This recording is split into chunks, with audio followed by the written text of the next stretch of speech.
Hi, welcome to From the Baseline, another Worldwide Hoops edition. This is episode 6, and we're honored to have on Anja Andersen.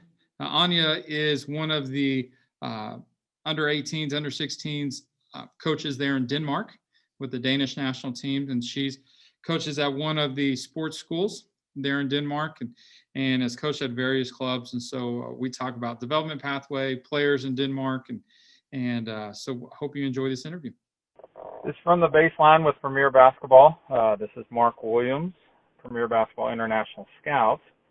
And I am joined today by Anja Andersen from Denmark. Anja, how are you today? I'm good. How are you?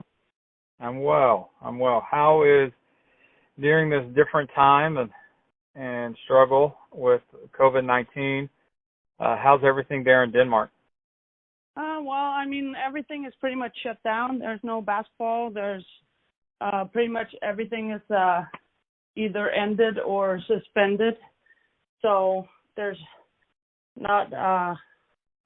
basically no sports, no basketball, no nothing. So yeah, most of the championships have been ended, or somebody has been announced as champions. Yeah, they just picked whoever has the best record. Yep, they did. Are y'all on like stay-at-home orders, or are y'all still kind of out and about, or? We're stay at home. I mean, you can go out for walks and you can go out to grocery shops, but I mean, it's pretty much stay at home, work from home. So it's pretty much quarantine type thing. I mean, You can be out and about, but it's not. You can't gather more than 10 people. So. Right. Similar to what it is here in the States. So. Yeah. What you got now? We're glad to have you on, and looking forward to the conversation. And I know you've been a national team coach with their junior national teams for the past 12 years. Yep. This year, and really kind of primarily focusing on the under 15s and under 16s. Most of the time I've been in that age group. Yeah. This year, hopefully, if the under 16 European Championships happen, there's a good chance that it's later in August. But no, it's actually. I mean, this year the under 16s is mid-June or July. I'm sorry. So it's probably not. I mean, because it's earlier than usual. So. Oh, they changed the dates on me. For some reason, I thought they were. It's the A division and the B division is mid July for the under 16s. Oh, it is mid July. It's around like July 21st, somewhere kind of around that time. It's the under 17s that are in August this year. So it is. It did get moved up, which is it did. So, hopefully, hopefully we can get back to some basketball. Yeah, but FTB will make their announcement mid-April, I think, about the youth, the national teams stuff. So we'll see. Right. Well, and I think, they're going to have to make a decision here pretty quick, just kind of on the whole summer, because teams are going to, there's training camps and there's warm-up tournaments and there's all that kind of stuff. Exactly. So I think it's going to kind of be an all or nothing.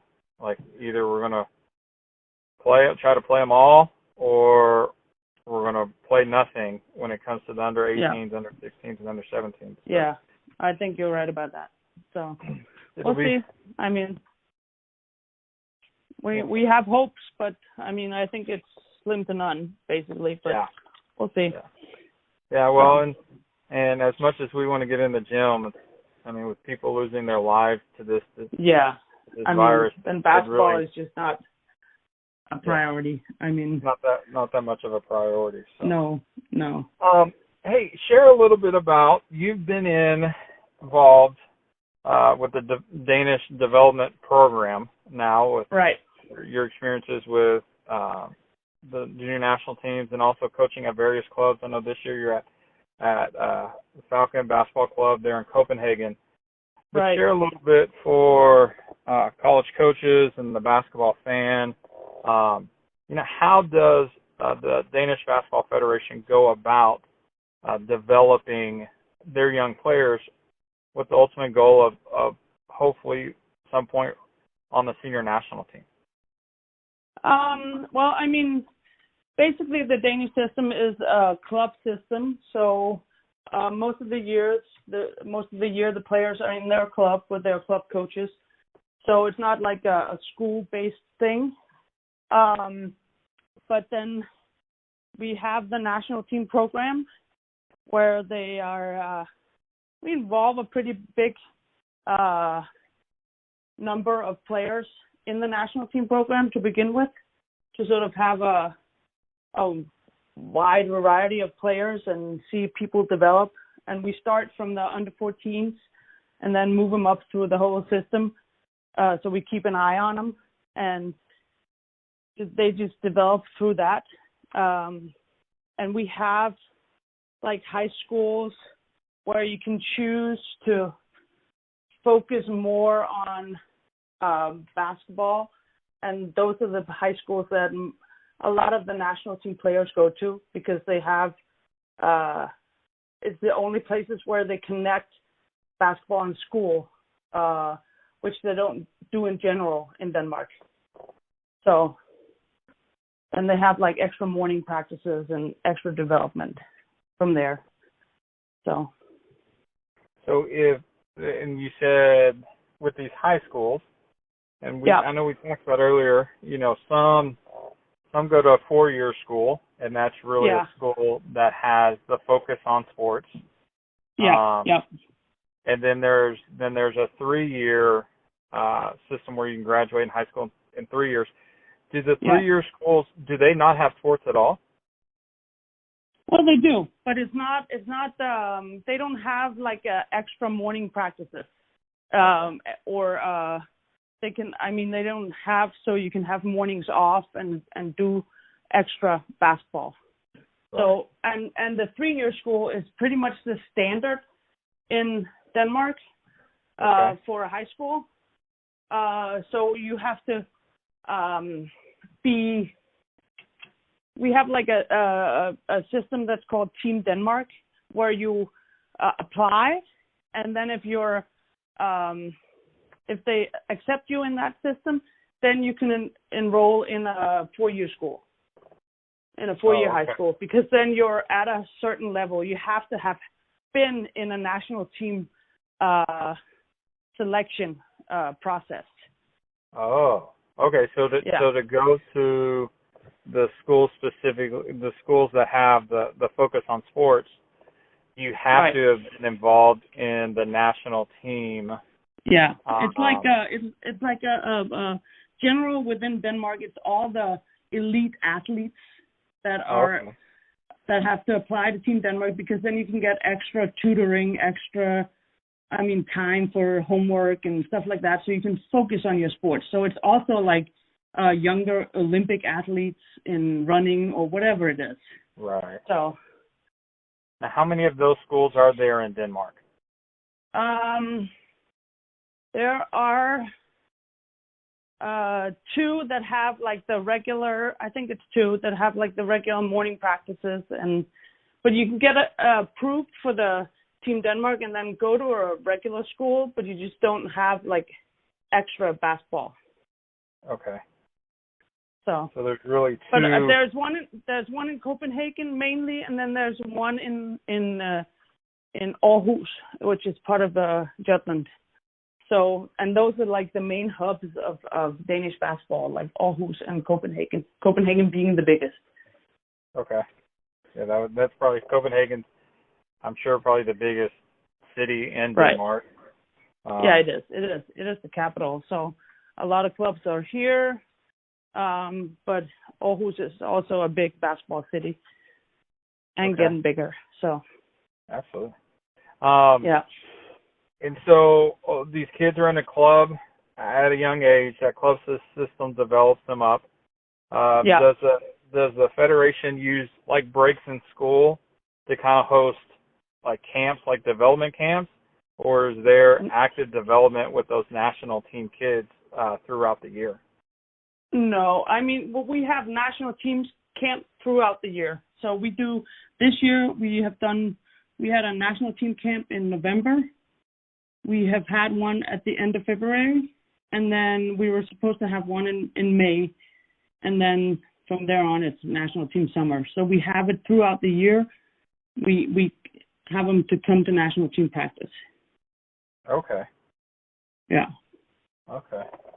So it's not like it's only a summer thing for national team players. Gotcha. Now, is there before they get into their national team program as kids are growing up, what are the leagues there in Denmark that players participate in?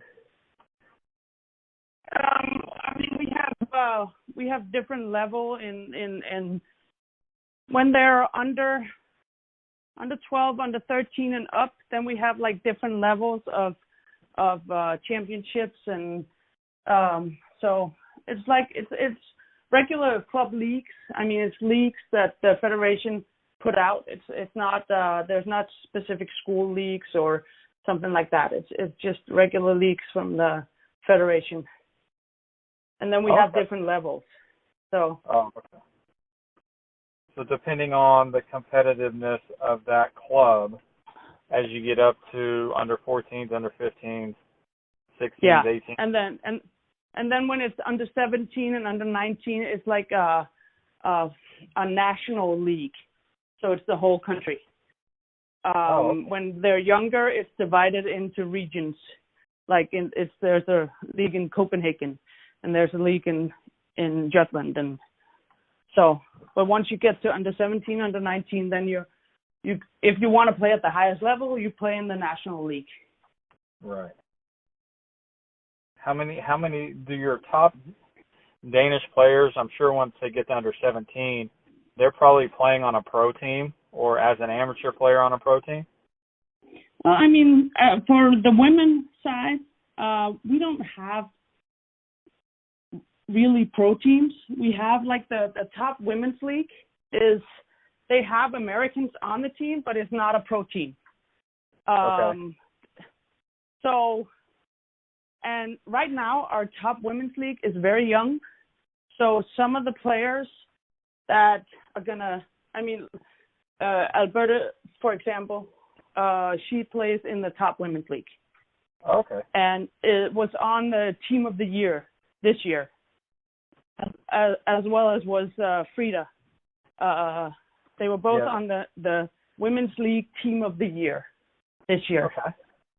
So our Women's League is a very young one, and it's not like professional.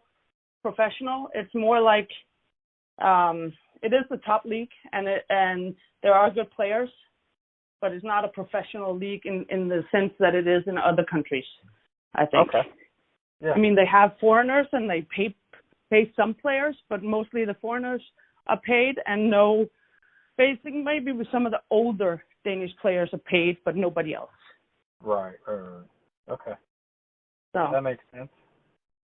Now, share some of your experience with the junior national team. I know Denmark historically has kind of fluctuated between A and B within the European Championships, and share a little bit about the national team and why you think maybe kind of they fluctuate up and down as opposed to just staying in A. And share some of your experience there. I mean, within the last, it's the first time with the under 16s. Like, let's take them for an example. Not last year, but the year before, it was the first time we stayed in A division ever. I mean, we've been up and down, as you say. We're fluctuating a bit back and forth between the B and A. But then it was the first time that we stayed in the 8th division. And then the year after, the under 16s did the same thing. So this was going to be our third year in an A division, which is pretty big for Denmark. And I think the reason why we go up and down is because our I mean, we have very talented players and we have good players, but our talent pool is not that big. So there are some years where we're not as strong. So, which makes a difference when you have to sustain your spot in an A division. And also our national level of play is not tough enough to prepare the players for an international level of play. So we have to use the summers to prepare the players for the international level. Right. That makes sense. I mean, Denmark's a small country. It is. And when you we only have like 12,000 basketball players in total. So in the whole program, I mean the whole country. That makes a lot of sense. I mean, because the difference between the A and the B is not that you have top level players, which Denmark always has a couple of top level players, but having depth, having you know 6, 7, 8, 9 kids who are very good players, to be able to just sustain staying in the A division. And stuff. There have been some years where we've not had that, but I mean, we're getting to a place where we more continually have that. So, which is good.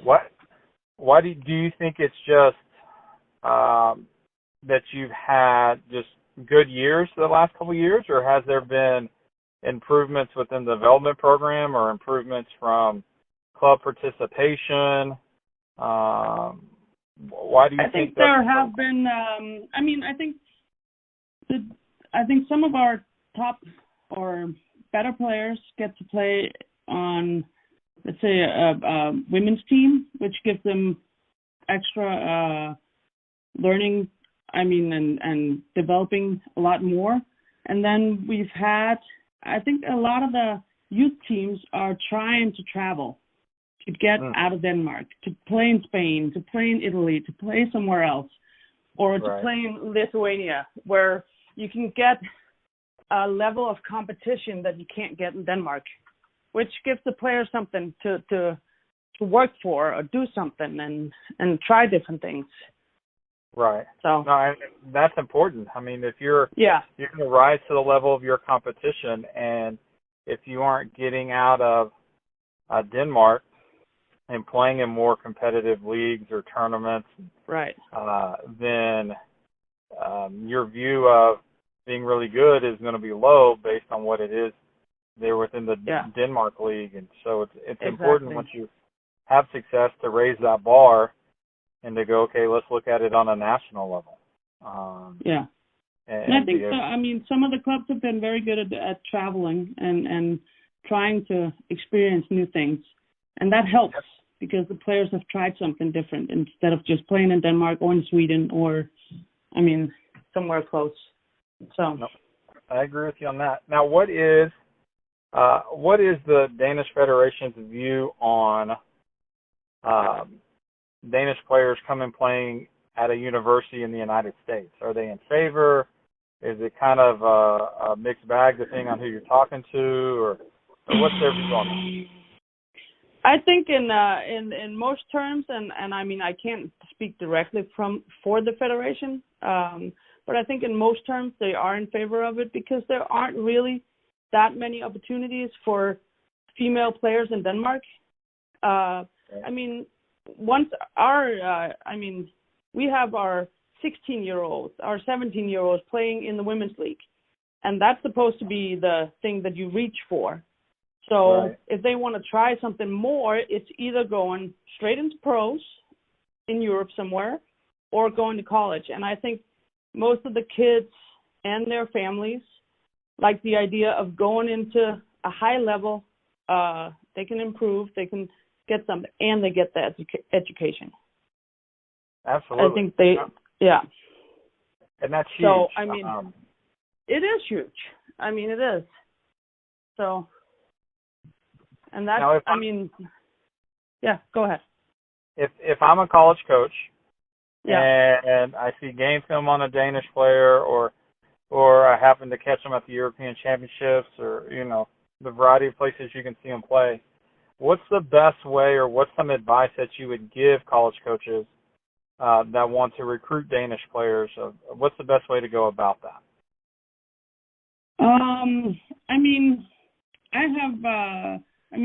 Some college coaches contact the national team coaches, and then we help with a link to the players or to their families or whatever it is. And there's just, I think that's probably the one of the better ways, because then we can sort of, it's a lot for the Danish kids if it just goes straight to them. Because they know something, but they don't know a whole lot about the U.S. system or the schools or the levels or whatever, especially if you're an under 16 player.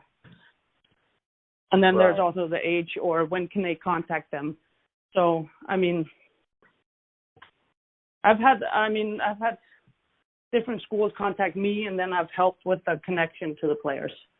Right. Well, and I know my former assistant Rasmus is in contact with a lot of schools. He helped Frida and Juliana and all those players in their process. So he's also a good person to contact. So. And what's his name again? Rasmus. That's Rasmus.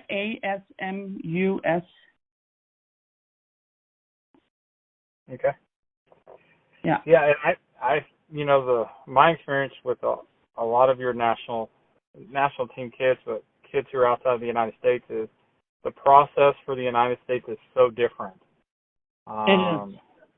than anywhere in the world. You could be a great player, but in the United States, if your grades aren't at a certain level, then you can't play at a Division I school. Right. And then getting in, there's the test, there's the SAT or ACT, and then the TOEFL, and then you got to apply, and then, you have to get... And then there's just figuring out what level. There's first division, but there's several levels in the first division. Are you top level, or are you mid-major, or are you, whatever. So it's just a very tough thing to get into. No, absolutely. And I think, and lucky for the Danish players within, the federation, that there's people like you and your assistant coach, Rasmus, that. Yeah, he was my former assistant. He's an assistant on the under 18s right now. So. Awesome. And that that had the experience, and know what the levels are in the States, and have an idea in the recruiting process, so that y'all can advise them through it. Yeah. And that's huge, because you're navigating for that player and that family. This is all brand new water. It is. Experience for them, and they just don't understand it. So. And we have, me and Rasmus have taken several trips to the U.S. to visit different kinds of levels of schools to sort of get into a process, and also for ourselves, just to develop as coaches, looking at the college coaches and stuff. But then you get a sense of what the level is and what the competition is, and then it's easier for you to guide these players. Right. No, absolutely. And I know we've talked and stuff on different trips, and when you came over, so and that's huge. That's those players, I don't think, truly understand what an advantage it is to have y'all. You are willing to come over and not only learn, but to see the level of play, so that you can make sure these players get in a good situation, in a good place where they'll develop and they'll play, and they'll, a lot of international recruiting is becoming such a trendy thing from college coaches, and they don't really understand the levels. And there's, more and more international kids coming over to places that, it's just not their level. And they're not playing, and then it's just not a good situation for them. And, Right. They have the goal of coming back and representing their country, and for them to do that and to continue to develop, they need to play. They do. They do. So I think that's huge. Now, who are some players we know? Y'all had Frida signed with University of Colorado. Right. Katerina is with Kansas, signed with Kansas. Juliana signed with Marquette. Right. Who are some 2021s that are coming up in this next class? Maybe 2022 as well. That college coaches need to know about. I mean, we have Alberta Rindal, who's like, she's already high interest. So a lot of people are looking at her already.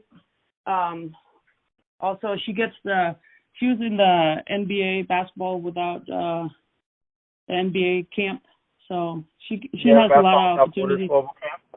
Yeah. So she has an opportunity to be seen. Then there's Caroline de Klaumann, who was on the under 18 last year, I think she was. So, and she's also she's an interesting player. And then there's Marlene Pedersen from Obyhøj, who's also interesting. I mean, she's a good player. She's been out with an injury, but she's back now. Or when basketball comes back, then she'll be back. And then in 22, I think Laura Schiegler is a very interesting player to look at as well. So I think those names are very interesting. Yeah, and those names are already, if a coach has seen Denmark play or has been paying attention in Europe anytime soon, those are definitely names that they are familiar with. Yeah, I think for college coaches, if they look at our national team games, which all are on YouTube or whatever, then they'll get to see, a variety of players that are actually, they're a lot of different levels, but there are some very good players in there that may not be names already, but right. But if they look at those games, then they'll definitely see some interesting players, I'm sure. Well, and I've had the privilege of watching Denmark's teams for the last 4 or 5 years, and every year as you watch them, you see there's players at all different levels. There's kids who have a chance to be BCS and in the right situation, the right spot, can flourish there. But you see mid-major kids, you see low D1 kids, and you see Division II kids. That can come over and help college programs win their conference, improve their record, and fight for opportunities there. Now, outside of the national team, is there talent? I know the national team you only take 10. We take 12. Or you take 12, and if it's under 16, under 18s, you got 2 age groups there. Is there quite a bit of talent that doesn't quite make the national team that college coaches should still? There are some that are that could be interesting. We have people that go over. If they're not highly recruited kid or they didn't make the national team, then we've had some players that go over and play JUCO and then try to get through the system that way, and sort of get into being seen in the U.S. Through the JUCO system. So, so we have some players, that are outside the national team that could play maybe Division II or, low level D1. So. Right. They just don't get seen as much. Right. Well, and unfortunately,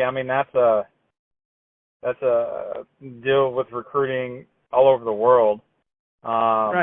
Those kids, especially outside the United States, those kids who aren't on the national team, who are still good players, but just missed the cut for whatever reason that year, whether it's they're banged up and injured or this coach just wants another big person as opposed to another guard, or right, who just missed the cut. There's a lot of them out there all over the world who can play, but don't get the same exposure as being on that national team, but right, can still play. And for those kids, there's still opportunities. You got to market yourself and highlight videos and stuff like that. But I mean, you still come over JUCO if you're a qualifier and play 1 year. Yeah. And show what you got, and you're going to pick up offers.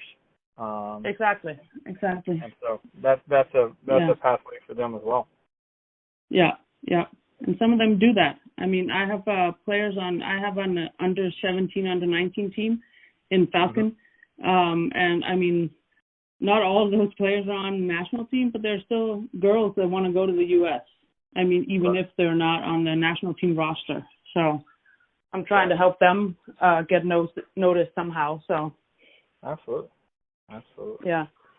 Well, as we wrap up this interview, any last thoughts you want to share with college coaches or players or basketball fans? Anything about basketball there in Denmark or recruiting players there? Well, I mean, not so much else that we already talked about. I mean, I just think that there are a lot of kids here that could play in the U.S. and it's an interesting country to look at. And what is said about Danish kids is that they come over and they're very independent, and they can take care of themselves because they're used to that in whatever they're doing. So they're sort of independent and mature kids, most of them. Awesome. Well, we appreciate your time. We appreciate you coming on to the call. Of course. If do you have a Twitter account? I do. Why don't you give the handle? If college coaches want to reach out to you, that'd be the best way. Yeah, it's my last name and then underscore and then my first name. So ANDERSEN SEN underscore ANJA. Yeah. College coaches, if you want to connect with Anja, just talk basketball. I'm also on Instagram or Facebook, so whichever way. I mean, Instagram, Facebook, she's on it all. Have you started your TikTok dance career yet? No, I am not on TikTok. My under 13 team wants to do a TikTok with me, but I don't think that's going to happen. I got you on that. Well, hey, that'd be funny.